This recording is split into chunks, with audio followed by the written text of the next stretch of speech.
Selamat pagi pemirsa, Anda menyaksikan Loop News, program berita yang hadir menyajikan informasi terkini secara objektif, akurat, dan terpercaya.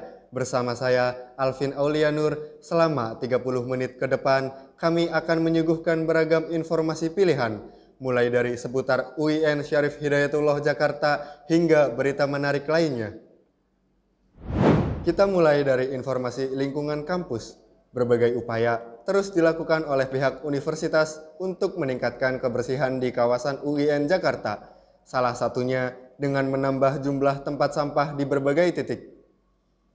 Fasilitas tempat sampah saat ini telah meningkat dibandingkan sebelumnya, namun demikian, tingkat kesadaran sebagian mahasiswa untuk membuang sampah pada tempatnya masih menjadi tantangan yang harus dibenahi.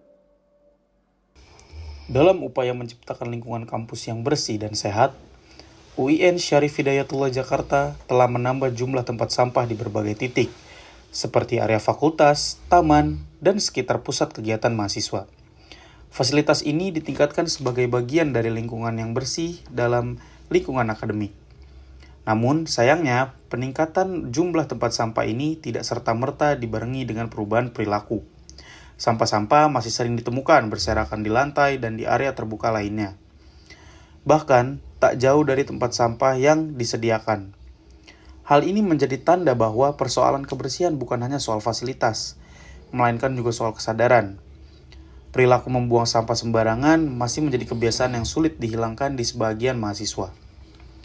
Dengan fasilitas tempat sampah yang sudah cukup memadai, tantangan berikutnya ialah membangun budaya sadar lingkungan. Karena kampus yang bersih bukan hanya tanggung jawab petugas kebersihan saja, tetapi menjadi tanggung jawab seluruh sivitas akademika. Setelah pengalihan lahan parkir mahasiswa yang semula berada di dalam kampus 1 UIN Jakarta, kemudian dialihkan ke lapangan Triguna, berdampak positif, terlihat kampus lebih teratur dan enak dipandang. Setelah diberlakukannya aturan baru bagi mahasiswa terhadap fasilitas kampus, yaitu lahan parkir kendaraan mahasiswa yang semula berada di dalam kampus, dialihkan keluar lapangan Triguna, memberikan dampak positif. Kebijakan ini dikeluarkan oleh Kampus 1 UIN Jakarta karena terlihat seringnya mahasiswa yang parkir liar atau sembarangan di dalam kampus. Hal tersebut mengakibatkan terganggunya pejalan kaki dan tidak eloknya kawasan kampus 1 UIN Jakarta. Setelah diberlakukannya peraturan baru ini, yang dimulai dari awal tahun ajaran genap 2025 sampai sekarang, memberikan efisiensi baik bagi kampus dan mahasiswa UIN Jakarta. Trotoar di kampus 1 UIN Syarif Hidayatullah Jakarta yang semula rusak dan berlubang kini telah diperbaiki menjelang wisuda akbar pada 24 dan 25 Mei 2025. Trotoar yang sebelumnya dalam kondisi rusak dan berlubang, kini dipasangi paving block agar permukaannya lebih rata dan tidak membahayakan pejalan kaki. Perbaikan ini hanya membutuhkan waktu 1 hari dan dilakukan sebelum acara wisuda dimulai. Mahasiswa menilai langkah ini bisa memberikan rasa aman saat berjalan, serta membuat lingkungan kampus terlihat lebih rapi dan nyaman untuk beraktivitas. Meski belum dilengkapi ram atau akses untuk difabel, perbaikan ini dinilai sebagai langkah awal dalam menata fasilitas umum yang lebih layak di area kampus. Pusat Karir UIN Jakarta menggelar sebuah kegiatan inspiratif yang akan membantu para usia muda dalam meraih impian karir dan masa depan. Diselenggarakan selama 2 hari, mulai tanggal 18 sampai 19 Juni 2025 di Auditorium Harun Nasution UIN Jakarta. Salah satu rangkaian kegiatan yang digelar Pusat Karir UIN Jakarta adalah Job Fair. Kegiatan ini merupakan kegiatan berisi 28 perusahaan ternama yang siap merekrut talenta terbaik bagi usia muda. Kegiatan ini diselenggarakan umum baik bagi mahasiswa UIN Jakarta maupun luar UIN Jakarta. Beberapa tenan perusahaan ramai dikunjungi mahasiswa yang tertarik dengan karir tersebut. Ada pula fasilitas foto booth yang disediakan untuk mengabadikan momen dalam kegiatan ini. Mahasiswa dari UIN Jakarta maupun umum berinteraksi secara langsung dengan perusahaan-perusahaan tersebut dengan harapan membantu mereka dalam menentukan karir di masa yang akan datang. Unit Kegiatan Mahasiswa atau UKM Korps Sukarela Palang Merah Indonesia UIN Jakarta menyelenggarakan kegiatan donor darah rutin pada Senin 23 Juni 2025 di Aula Student Center. Kegiatan donor darah ini merupakan salah satu agenda rutin dari UKM KSR PMI UIN Jakarta yang digelar sebulan sekali. Kegiatan ini dilaksanakan pada hari Senin 23 Juni 2025 di Aula Studio Center UIN Jakarta pada pukul 09.00 sampai 12.00 waktu Indonesia Barat.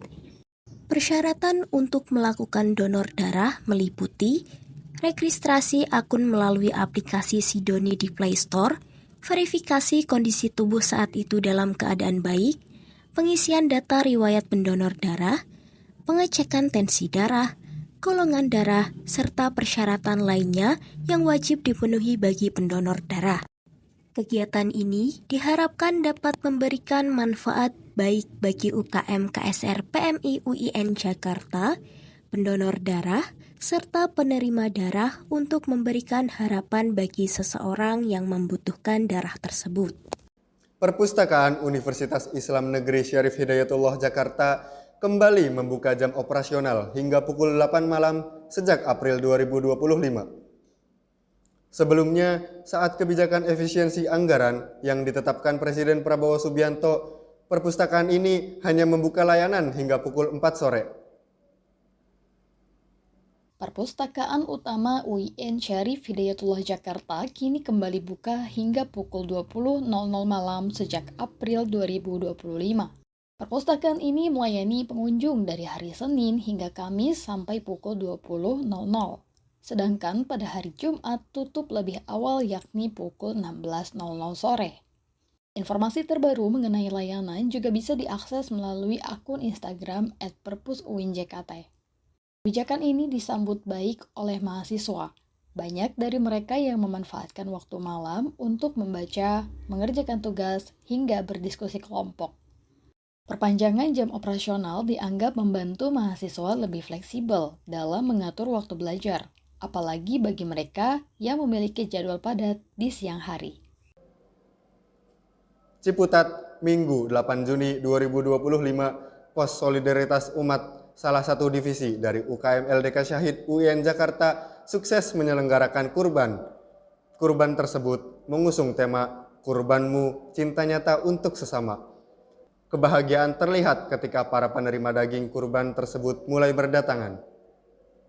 LDK Syahid UIN Syarif Hidayatullah adalah salah satu UKM dengan anggota terbanyak di kampus tersebut.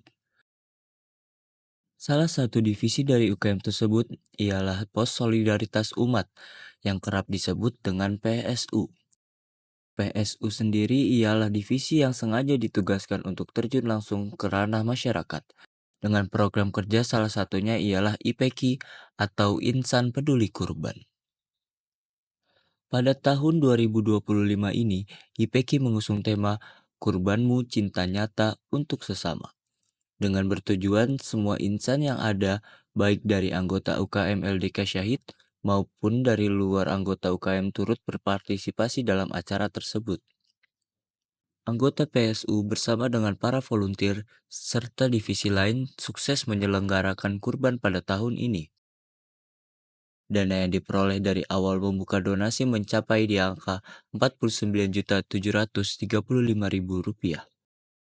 Dana tersebut dibelikan 1 sapi, 1 kambing, dan 9 domba. Daging kurban tersebut disalurkan kepada masyarakat binaan PSU dengan total 3 desa binaan yang ada di sekitar Ciputat.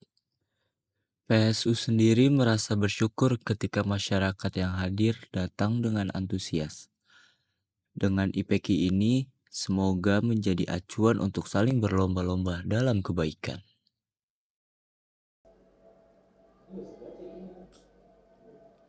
Hari Minggu pagi, kawasan sekitar kampus UIN Jakarta selalu ramai dipadati warga. Pasar kaget yang bergulir di sepanjang jalan menjadi destinasi favorit untuk berbelanja, jalan-jalan, dan menikmati hangatnya suasana pagi hari di Ciputat. Deretan lapak pedagang mengisi sepanjang jalan di sekitar kampus UIN Jakarta, mulai dari makanan dan minuman, jajanan tradisional, hingga pakaian dan aksesori, semuanya ramai dikunjungi. Warga datang dengan antusias untuk berburu jajanan favorit, mencoba hidangan baru, hingga menikmati suasana pagi yang ramai dan hangat. Pasar Kaget tak hanya jadi tempat jual beli, tetapi juga ruang sosial untuk berinteraksi dan mengisi akhir pekan di sekitar kampus UIN Jakarta. Di tengah padatnya lalu lintas dan deretan bangunan kota, ada ruang kecil di bawah flyover Ciputat yang membawa harapan besar bagi anak-anak. Dalam rangka merayakan ulang tahun yang ke-9, Taman Baca Masyarakat Kolong Ciputat menggelar berbagai kegiatan kreatif dan interaktif bersama anak-anak. Riuh tawa anak-anak mengiringi perayaan HUT ke-9 TBM Kolong Ciputat yang digelar di bawah kolong flyover Ciputat.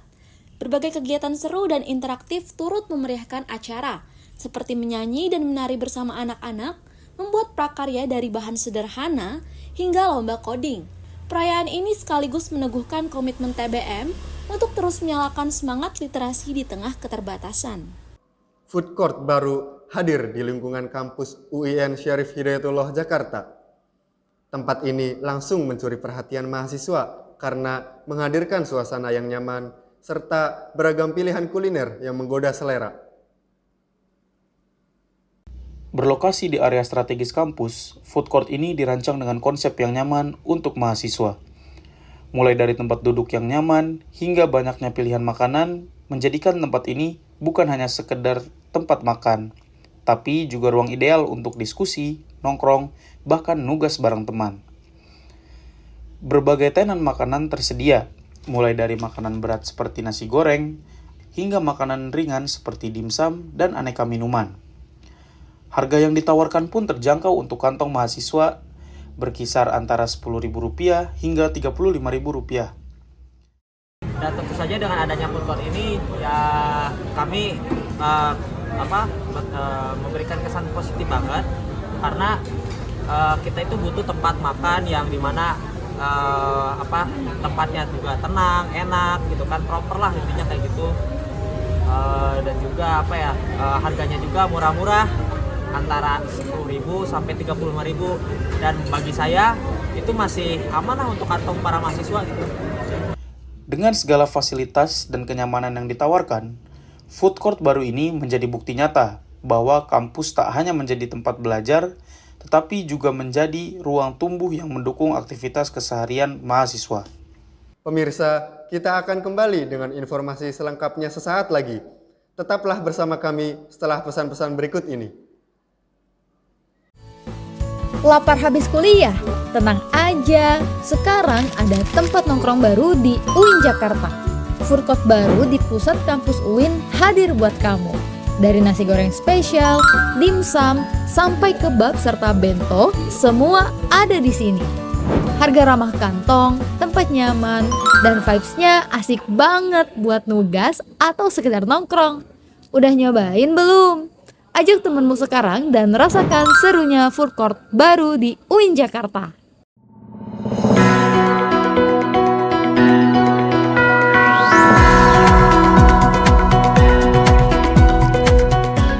Pemirsa, kita beralih ke informasi seputar Jabodetabek. Belakangan ini semakin banyak warga yang sadar betapa pentingnya hidup sehat. Nah, salah satu tempat favorit warga Jakarta untuk berolahraga ialah Gelora Bung Karno atau yang biasa disebut GBK. Setiap pagi ataupun sore, kawasan GBK selalu ramai. Ada yang jogging keliling stadion atau hanya sekedar jalan kaki sambil menikmati udara yang segar di tengah hiruk-pikuk ibu kota. Tempatnya yang luas, fasilitas lengkap, dan juga suasananya yang bikin betah untuk berolahraga. GBK menjadi semacam ruang napas di tengah kota yang padat. Semenjak pandemi kemarin, semakin banyak yang sadar pentingnya jaga imun dan kebugaran. Jadi tidak heran kalau sekarang GBK menjadi tujuan favorit para warga untuk berolahraga. GBK juga bukan hanya menjadi tempat olahraga saja, tetapi juga menjadi simbol semangat hidup sehat bagi para warga. Tempat di mana semangat, keringat, dan gaya hidup yang positif ini terbuka untuk siapa saja. Akhir pekan merupakan waktu yang tepat untuk berkumpul dengan keluarga. Hutan Kota Srengseng menjadi salah satu pilihan destinasi yang ramai dikunjungi keluarga. Tanggal 22 Juni lalu bertepatan dengan HUT DKI Jakarta. Pemprov DKI Jakarta menggelar di berbagai tempat untuk merayakan HUT tersebut. Salah satunya ialah Hutan Kota Srengseng. Hutan Kota Srengseng yang bertepatan di Jakarta Barat memang sudah menjadi langganan untuk destinasi keluarga di akhir pekan. Namun, bertepatan dengan HUT DKI Jakarta, Hutan Kota Srengseng kini lebih ramai dikunjungi. Bagaimana tidak? Terlihat banyak sekali warga yang datang, dimulai dari yang sekedar bersantai dengan keluarga, senam yang dipandu langsung dengan pemandu di panggung, serta hingga ada yang memancing. Menurut pengunjung yang hadir, alasan olahraga di hutan kota tersebut dikarenakan tempatnya yang sejuk, serta asik untuk berolahraga. Kira-kira alasan abang olahraga di sini tuh apa sih bang? Ya kita mah olahraga di sini tuh ya karena adem aja gitu. Kayak adem, nyaman, terus gak panas, terus asik aja sih tempatnya. Kane-kane. Buat tiket masuk tuh kira-kira harganya berapa tuh bang? Kalau tiket masuk tadi kita tuh motor tuh 3.000 sama orang tuh 3.000 juga. Cuman hari ini ada diskon 1.000 jadinya pas 5.000. Oh seperti itu bang. Terus kalau di sini tuh emang rame tiap hari atau emang per weekend aja bang ramenya? Kalau kita tuh ke sini tuh weekend sih, cuma waktu itu pernah weekday, cuman gak serame weekend aja. Soalnya kan weekend ya waktu yang tepat sama keluarga lah gitu. Terminal Blok M di Jakarta Selatan kini tampil dengan wajah baru melalui program Blok M Hub dalam rangka HUT DKI Jakarta ke-498. Ornamen budaya Betawi hingga mozaik berwarna cerah menjadi identitas baru kawasan ini. Kawasan Blok M Jakarta Selatan kini diubah menjadi Blok M Hub, sebuah kawasan transit yang dibalut warna-warna cerah dengan motif budaya Betawi. Dalam rangka menyambut HUT DKI Jakarta yang ke-498, Blok M kembali menjadi pusat instalasi kreatif dan identitas kota. Area atap terminal Blok M menjadi sorotan utama, dipenuhi warna kuning terang dengan variasi ubin mosaik bernuansa tradisi Betawi. Transformasi ini juga menyasar jalur pejalan kaki yang terhubung dengan taman literasi dan stasiun MRT. Selain menambah wajah visual kota, Blok M Hub menegaskan peran terminal sebagai pusat aktivitas urban dan budaya. Pengunjung yang melintas terlihat sesekali berhenti di sebuah dinding instalasi, membaca cerita sejarah dan informasi yang terpajang di sana. Gubernur DKI Jakarta, Pramono Anung, resmi membuka Taman Literasi Marta Christina Tiahahu di Blok M dengan jam operasional 24 jam sejak pertengahan Mei 2025. Taman ini menjadi ruang publik malam hari bagi warga untuk bersantai dan menikmati literasi. Sejak 16 Mei 2025, Gubernur DKI Jakarta Pramono Anung meresmikan aktivasi Taman Literasi Marta Christina Tiahahu untuk beroperasi 24 jam dan menjadi salah satu dari 5 taman di Jakarta yang dibuka seharian. Taman ini terletak di Blok M, Jakarta Selatan, dan menjadi ruang publik malam hari yang favorit untuk bersantai, membaca, ataupun ngopi santai ditemani gemerlap lampu yang menghiasi taman. Banyak pengunjung memanfaatkan suasana malam untuk menghabiskan waktu di ruang baca, bersantai bersama teman, ataupun membeli kuliner di sekitar taman literasi. Pengoperasian taman hingga pukul 00 malam ini memperluas akses ruang hijau bagi warga, memberikan ruang belajar, dan rekreasi di saat siang hari yang terus padat. Kota Jakarta telah menginjakkan umurnya yang ke-498 tahun. Tentunya setiap tahun selalu diadakan acara perayaan yang megah yang kita kenal dengan PRJ atau Pekan Raya Jakarta. yakni acara yang selalu ditunggu-tunggu oleh warga Jakarta. Pekan Raya Jakarta atau yang sering kita kenal sebagai PRJ telah hadir kembali pada tahun ini. Acara tahunan ini berlangsung pada tanggal 19 Juni hingga 13 Juli di Arena di Expo Kemayoran. Acaranya berlangsung ramai dan dipadati oleh para pengunjung, sebab pada acara PRJ ini dapat ditemukan berbagai macam produk yang bisa kita beli. Seperti peralatan kosmetik, berbagai macam kuliner, dan wahana permainan sebagai sarana rekreasi. Oleh sebab itu, sangat direkomendasikan bagi Anda yang memiliki waktu luang untuk mengunjungi acara Pekan Raya Jakarta ini, baik bersama teman maupun keluarga. Alun-alun Bogor merupakan tempat yang memiliki berbagai kegiatan di dalamnya, dimulai dari kegiatan olahraga sampai pada kegiatan kuliner di jalanan. Alun-alun Bogor merupakan salah satu tempat yang bisa Anda jadikan sebagai tempat untuk melepas penat. Lokasinya dekat dengan stasiun Bogor, sehingga memudahkan Anda untuk menjangkau alun-alun Bogor. Di sini Anda bisa menemukan berbagai macam hal. Misalnya pada pagi hari, Anda akan melihat warga-warga yang melakukan kegiatan olahraga seperti berlari di trek sampai senam bersama. Hal ini disebabkan oleh lingkungan alun-alun Bogor yang sangat mendukung dipenuhi dengan pepohonan, sehingga kegiatan olahraga bisa dilakukan dengan nyaman. Selain itu, Anda juga bisa menemukan berbagai jajanan makanan di area sekitar alun-alun yang akan membuat pengalaman Anda di alun-alun menjadi menyenangkan. Badan Nasional Penanggulangan Terorisme Republik Indonesia (BNPT RI) melalui Forum Koordinasi Pencegahan Terorisme FKPT Bali menggelar pelatihan menulis yang bertajuk Tinta Emas, Tulisan Cinta Menyongsong Indonesia Emas pada hari Rabu 11 Juni 2025. BNPT RI melalui FKPT Bali menyelenggarakan pelatihan menulis Tinta Emas, Tulisan Cinta Menyongsong Indonesia Emas. Kegiatan ini dilaksanakan secara luring yang bertempat di Fasaka Hotel Jakarta dan daring melalui Zoom meeting. Pada saatnya nanti akan dipercaya banyak orang. Nah, kita sebaliknya, kita ini orang-orang baik. Dalam kegiatan ini, FKPT Bali menghadirkan 167 peserta yang terdiri dari jurnalis kampus, jurnalis media online, pelajar atau mahasiswa, dan masyarakat umum. 167, wow, ini sangat luar biasa. Subkoordinator Penelitian dan Evaluasi BNPT RI, Teguh Fauzansyah, menjadi narasumber dalam pelatihan ini. Beliau membawakan materi tentang ancaman terorisme di Indonesia. Tahun 1981 sampai dengan tahun 2022. Selain itu, salah satu penulis skenario film Indonesia, Swastika Nohara, juga turut hadir dan menjadi narasumber dalam acara ini.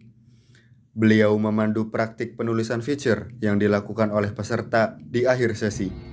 Atau sentuhan emosional, biar orang yang baca itu nempel di kepalanya, gitu ya. Demikian rangkaian berita yang telah kami hadirkan hari ini. Terima kasih atas kebersamaan Anda. Saya, Alvin Aulianur, beserta seluruh kru yang bertugas, mohon pamit. Sampai jumpa dan selamat melanjutkan aktivitas Anda.